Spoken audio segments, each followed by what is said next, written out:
tell us real quick, what are some of the types of calls you get that you don't? What's the most common? Most common, I would say most common is people that believe they've been wrongfully terminated. And I will They tell get you. fired. Yeah, Yeah. they get fired from the job. And I will tell Carl, you. you're fired. And then, and what do you do? Well, most people that get fired don't think it was right? You know, they're angry about it.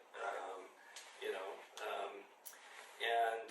but not every termination is a wrongful termination, right? That's a bit of a term of art. It really has to.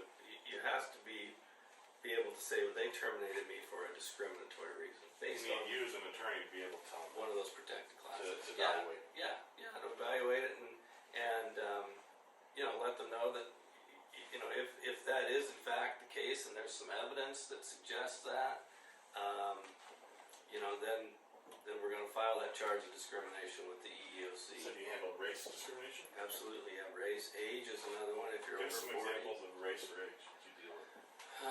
I mean, these cases are pretty sad as well.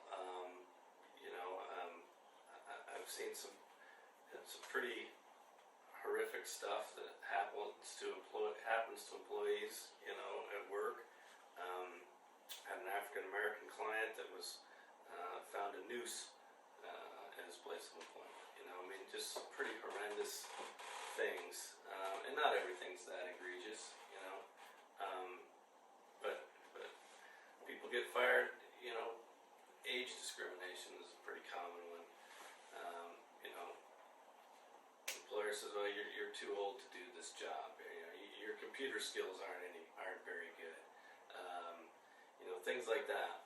And you know, there are laws to protect workers. You know, I would say that the deck is stacked in the employer's favor. But you know, But you're going to fight to figure we're that going to out. fight to figure that out. That's right. Do you